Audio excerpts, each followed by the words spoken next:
name is Leanne Reagan, and I am the founder and facilitator of the Learning and Development Roundtable, and I'm so happy that you're here watching this video, because hopefully that means that you're interested in learning and training and education and being a change maker and all of those kinds of things. This quick little video will explain the Roundtable, how we work. In a nutshell, we meet once a month here at the United Nations in beautiful Nairobi, Kenya, and we also meet online virtually. We have all of our meeting resources online, all 6+ years of meeting, so you are most welcome to dive into those resources and see how they can help you make an impact in your community. So this video is about the Roundtable Leanne is hosting monthly in Nairobi. I started the Roundtable in 2012, and it's for people who are just beginning in learning and development, which is also known as training and education. It's also for people who've been in the field like myself for, I think, like 30 years or so. Basically, people who are interested in education and training want to reach out to other people in the field, in the same field, as well as for some professional development. And we meet face-to-face in Nairobi, but we also meet online.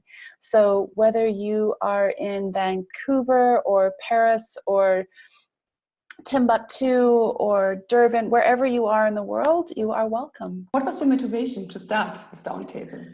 So I've been in the field for a long time, and I know that I don't make widgets. I sell information. I design and deliver training workshops on working better together, on ICTs, on training trainers. So I think it's really, really important for me to stay current in the field and constantly be learning myself. It's not good for me to go and work with clients and say how important learning is if I'm not doing that. So I am a proud Canadian.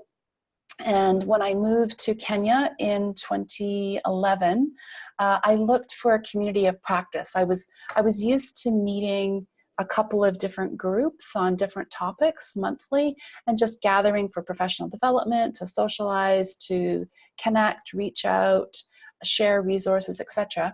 So what is the content like? We have two different types of meetings.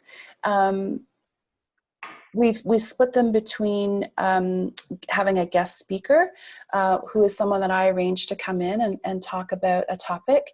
And it's really quite wide-ranging. I sometimes do polls on Facebook. We have a Facebook group. So we've had sessions on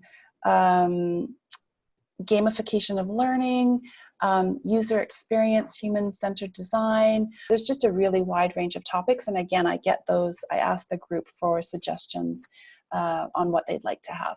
So you're just doing this like without any organization, or does the UN has some kind of role, because you're meeting at the UN campus? As people may or may not know, Nairobi is one of the 3 headquarters of the United Nations, and I'm based here in Nairobi. And the UN has very kindly, very graciously agreed that we can meet on the compound.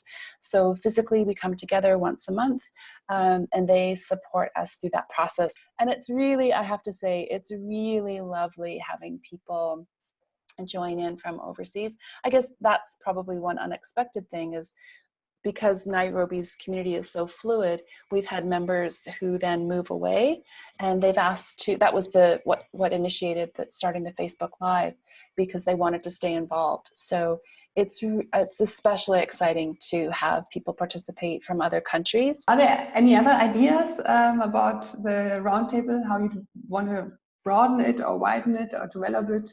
The main thing is I really want it to be an inclusive, supportive community. So all of our meeting resources are all online. We have a database that people can, I've used this particular ICT or information communication technology, basically a tech tool, where if you enter your favorite icebreaker, energizer, or group builder, then you get access to that database of all of those activities. In terms of moving forward, I'd really love to grow the online community. So if I would like to participate in the Roundtable, and when I'm Nairobi based, how does it work? And when I'm online, how do I participate? Yeah, so there's a couple of ways.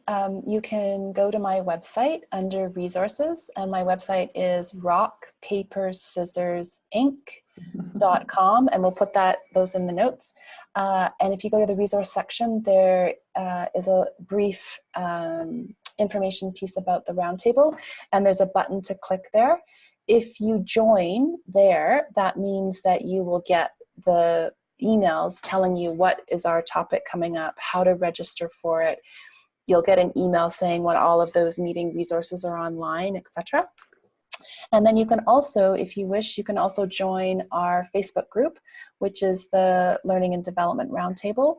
It's a private group, so you just ask to join, and as soon as I see that, I approve it, and you're in. To participate online, there's no cost.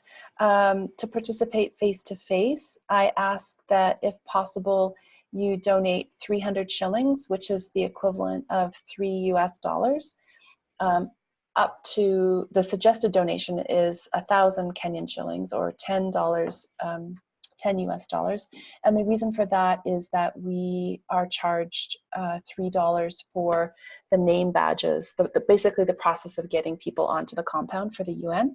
I keep track of all of those finances, and towards the end of every year, we have a nomination process. So the group, people from the group are free to put forward a couple of organizations that they would like us to donate that money to. And then at the beginning of the next year, we make that decision, and all the money that's left over from the year that hasn't gone to pay the badges gets donated to an education group. Thank you for your time. Thanks for listening, and make sure to check out the links in the notes below. Thank you. Bye.